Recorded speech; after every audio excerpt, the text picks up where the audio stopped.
Bonjour à tous et bienvenue dans cette nouvelle édition d'Eco TV, le magazine des économistes de BNP Paribas. La Chine a fait la une tout l'été, notamment sur les marchés actions. La corrélation entre l'euro-dollar et les marchés actions s'est inversée. William De Wilder, le chef économiste, nous dira pourquoi. Ensuite, on va passer aux marchés émergents. 3 questions à François Faure pour évoquer les tensions financières après la Chine sur cette zone. Et puis tout de suite, on va aller retrouver Jean Lemierre, le président de BNP Paribas, qui va nous dresser dans son bureau un panorama pour cette rentrée. Bonne émission. En cette rentrée 2015, nous allons dresser un panorama économique jusqu'à la fin de l'année. Qu'est-ce qu'il faut retenir? Qu'est-ce qu'il faut scruter? Nous sommes avec le président de BNP Paribas, Jean Lemierre. Bonjour. Bonjour. Jean Lemierre, quelques incertitudes, bien sûr, à venir au niveau économique. Quelles sont-elles selon vous? Oui, en cette rentrée, il y a deux incertitudes qui vont probablement irriguer une bonne partie de la fin de l'année. Deux incertitudes qui ont créé de la volatilité. La première, c'est la situation économique de la Chine. La Chine traverse un processus d'ajustement important depuis 2008. Comment convertir l'économie d'une économie tirée par l'exportation à une économie davantage soutenue par la consommation intérieure, l'investissement intérieur? C'est un vrai défi, c'est difficile. Il y a eu des injections de liquidités, donc des bulles ont été créées dans le secteur immobilier, puis à la bourse. Tout ceci devait être géré. D'abord, les autorités chinoises le gèrent. C'est très important. Ils le gèrent avec courage, c'est pas facile. Il peut y avoir des conséquences sociales. Ils gèrent les surcapacités de production qui ont frappé quand même certains secteurs. Ils le gèrent. Un processus d'ajustement, c'est quoi? C'est au fond essayer d'aller d'une situation de surchauffe à une situation plus normale. Comment le fait-on? Bien normalement en descendant les marches d'un escalier, c'est exactement ça. Parfois les marches de l'escalier sont un peu trop grandes, on l'a vu, ça surprend. C'est très difficile à contrôler, c'est très difficile à maîtriser. Je pense que les autorités chinoises font bien, elles font ce qu'elles peuvent, et elles ont raison de le faire. Parce que si elles laissaient la situation perdurer, dans quelques mois, la marche d'escalier sera encore plus grande, l'effort sera encore plus grand, et le choc sera encore plus grand. Donc on doit plutôt se féliciter de cet ajustement qui prépare le retour à plus de stabilité en Chine, plus de prédictibilité, et donc ça sera bon pour tout le monde. L'autre incertitude, je regarde la boule de cristal, c'est bien sûr les États-Unis. Oui, les États-Unis, c'est un peu le contraire. La situation américaine est bonne, les chiffres sont bons, c'est tout à fait remarquable. Il y a des questions ici ou là, mais globalement, l'orientation est tout à fait excellente. La politique monétaire est très accommodante. Et comment en sortir? Au fond, personne n'est sorti de quantitative easing. Et on voit bien que c'est très difficile. Ils inaugurent le mouvement. Oui, dans un contexte, comme on vient de le dire, un petit peu compliqué. Il y a des tensions à l'extérieur. Ces tensions sont plutôt déflationnistes. Par contre, l'économie américaine, elle va bien. Donc on va voir l'action de la Fed. Alors ces deux éléments, chinois, américains, on crée de la volatilité, de l'incertitude, des positions différentes des investisseurs. Cette volatilité a été élevée, avec des cycles un petit peu différents. Je pense que cela va continuer, notamment en créant de la volatilité sur les pays émergents. Sur la zone euro, l'impact, là on est un petit peu plus protégé de cette volatilité, en tout cas on est un peu plus solide maintenant. La zone euro va pas trop mal. La zone euro d'abord a géré très convenablement et efficacement la crise grecque. Ça a pris du temps, ça a été un peu long, c'était très visible. Mais ce n'est pas toujours facile de gérer une crise de cette nature dans un contexte démocratique. Mais ça a été géré avec beaucoup de maturité. Je pense qu'on peut être confiant dans le résultat. Les autorités grecques, sans aucun doute, s'attacheront à appliquer l'accord. Voilà, on a tourné la page. Sur le front de la croissance? La croissance est soutenue par la politique monétaire, très accommodante, par le prix de l'énergie, par un niveau de l'euro plus raisonnable. Donc les choses sont bien orientées. Des réformes dans certains pays, notamment l'Espagne. L'Espagne a un parcours tout à fait remarquable. Il faut que les différents gouvernements s'emparent de ce contexte plus positif pour l'aider, pour le soutenir, pour introduire un peu de réforme, un peu plus de mouvement. Mais je trouve que la zone euro, dans cette deuxième partie de l'année 2015, va plutôt bien. J'espère que le mouvement va s'accélérer. D'un point de vue global, est-ce que vous êtes plutôt confiant quand on regarde le panorama en incluant même les émergents?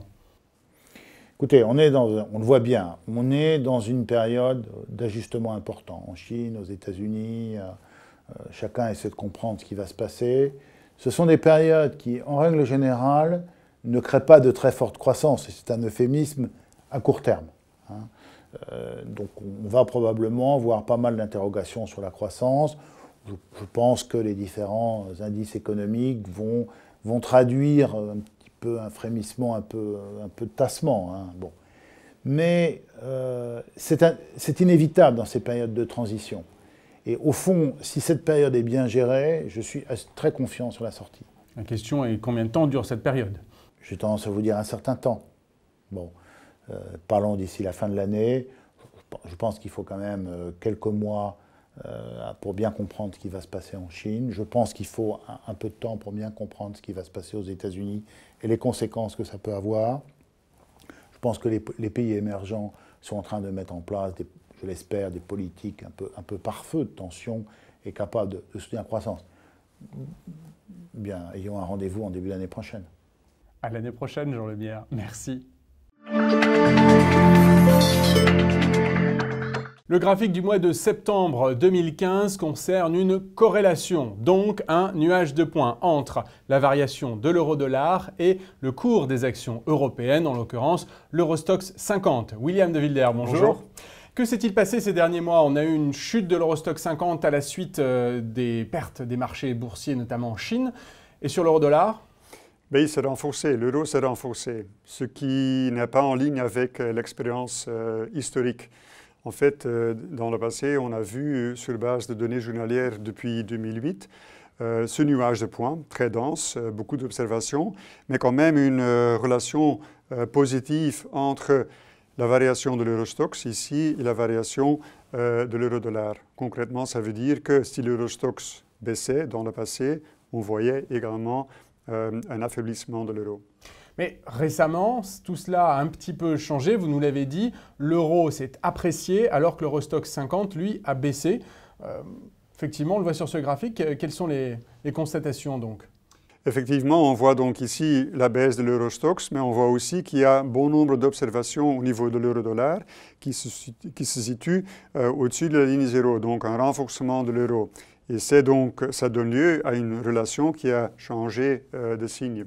La pente de la courbe a changé. La courbe descend, tout à l'heure elle montait. Quelles sont les raisons de ce phénomène d'un euro qui monte alors que la bourse baisse? En fait, les explications sont très simples. On a, avec la divergence entre la politique monétaire États-Unis par rapport à l'Europe, on a assisté à une constitution de position où on s'endette en euros pour investir en dollars, du carry trade. Quand l'aversion pour le risque plonge parce que la bourse baisse, on déboucle ce carry trade et donc on rembourse sa dette en euros. Et donc ce qui a comme effet mécanique de renforcer l'euro par rapport au dollar. William de Wilder, merci beaucoup. Plaisir. Dans un instant, on va parler des marchés émergents avec François Faure. 3 questions sur les marchés émergents à présent où il y a des tensions après la dévaluation de la Chine. François Faure, bonjour. Bonjour. Quelle est votre analyse justement de ces tensions financières dans le monde émergent?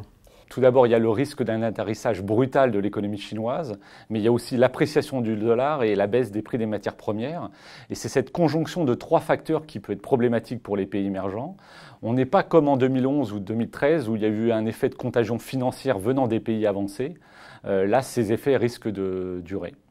Deuxième question, quelle est votre grille de lecture pour analyser l'ensemble de cette zone émergente qui est plutôt grande?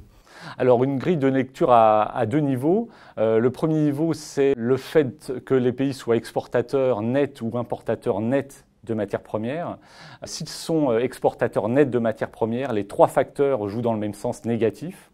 S'ils sont importateurs nets, eh bien, l'appréciation du dollar qui est négative peut être compensée par la baisse des prix des matières premières et également une exposition relativement limitée à l'économie chinoise. Le deuxième niveau? Alors le deuxième niveau est plus financier.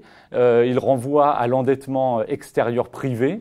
Donc si une entreprise dans un des pays émergents est fortement endettée ou même si son endettement a augmenté, elle voit à la fois son chiffre d'affaires baisser et sa charge de la dette augmenter. Alors c'est particulièrement le cas pour les entreprises qui exportent des matières premières. Troisième et dernière question, quelle est la zone ou les pays les plus sensibles aujourd'hui ? Tous les pays qui combinent à la fois les risques sur la croissance et les risques sur la solvabilité extérieure des entreprises sont assez nombreux, effectivement. D'abord, il y a pratiquement tous les pays d'Amérique latine, à l'exception du Mexique. En Asie, on a l'Indonésie, mais aussi dans une moindre mesure la Malaisie. Et en Europe, on a notamment la Russie, l'Ukraine et le Kazakhstan.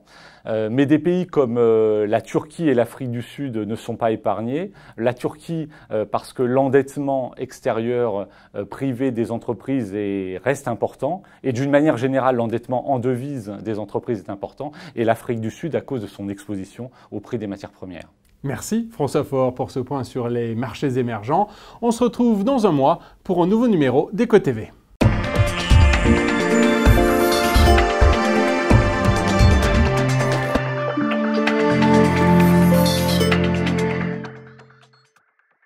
BNP Paribas, la banque d'un monde qui change.